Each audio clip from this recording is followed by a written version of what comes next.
Hey everybody, Jerome Maldonado. I'm out today running around, taking care of some business, and I wanted to talk to you guys about whether or not you should get your real estate license to invest, whether you should get it or not.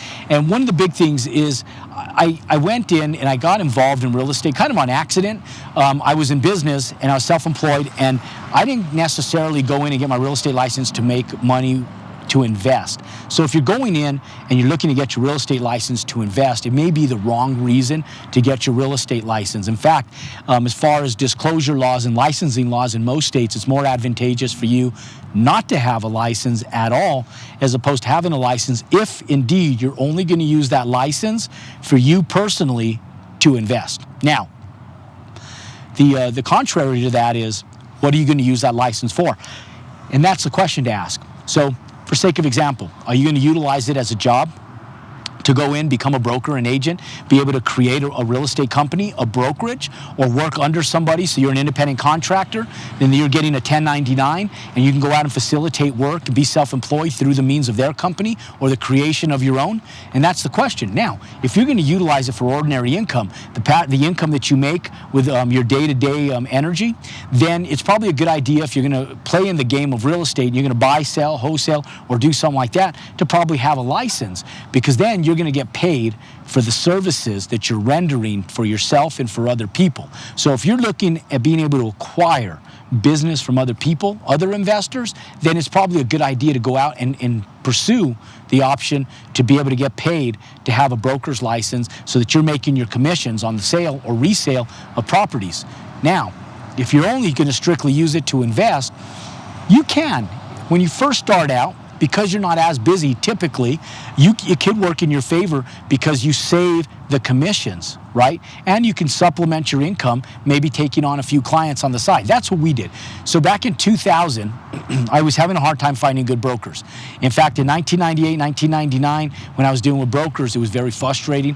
And what I landed up finding out is that it was really complicated to push them to do what I wanted them to do, without having friction with them pushing back on me, telling me that's not how it works. And I tell them, what do you mean that's not how it works? And it doesn't work for them because of the way they get paid. They get paid on commission, right? So their number one thing that they have in their mind that they're batting for is that commission, is their paycheck.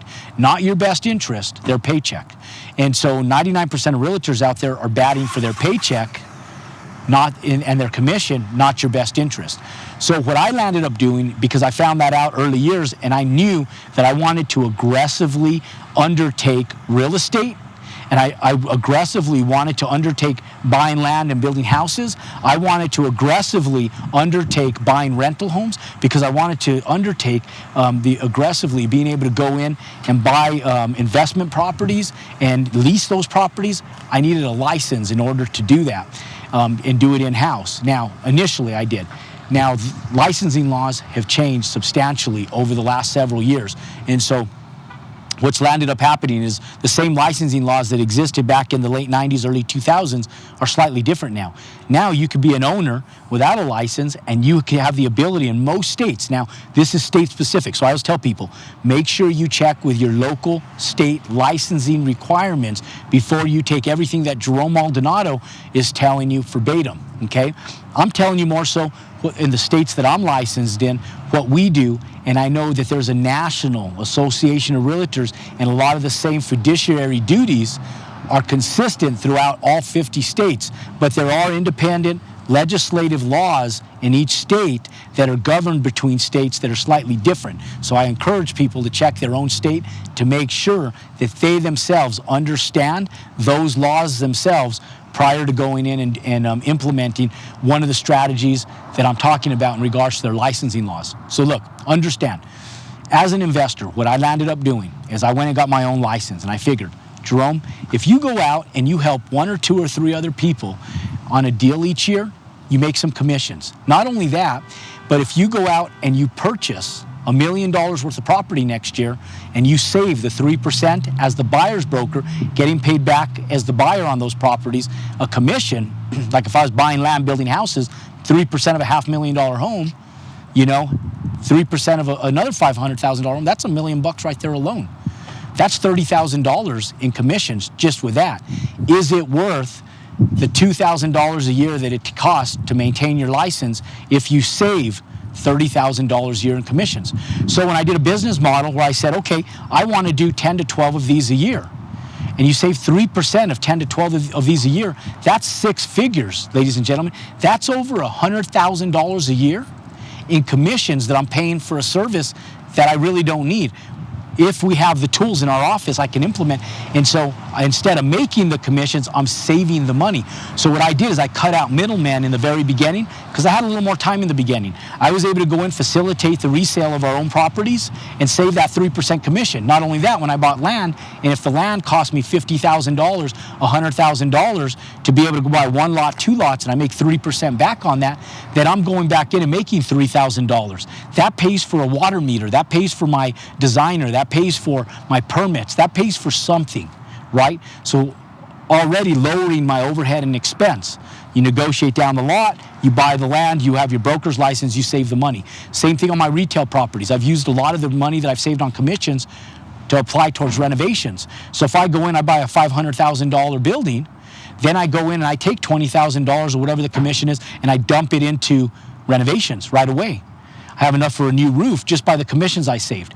So we have utilized our broker's license less so to facilitate business for others and more so to benefit us and save money on our business. And so one of the biggest things is being able to cut out those middlemen in the beginning was super advantageous. We had enough deal flow to make it make sense. And so the question is, do you have deal flow to make it make sense, or are you willing to go out and work to have that deal flow to make it make sense? And if you do, then absolutely, go get your broker's license. You do have to follow the same practices and licensing laws that every other broker in the state is required to follow and abide by. So there is a little bit of renewal, continuing education, a little bit of expenses to be able to manage and maintain that license. And there's some expense in classes and time and so forth to be able to even get that license. So the question is the time that you're going to spend acquiring that license worth to you the monetary and long-term rewards financially that you can benefit by having that license? And if the answer is no, then don't get your license. But if you sit back and you say, yes, the savings is worth it, or the money that I'm going to make is worth it, then yes, go get your license. And for me, it all revolves around 2 things: time and money.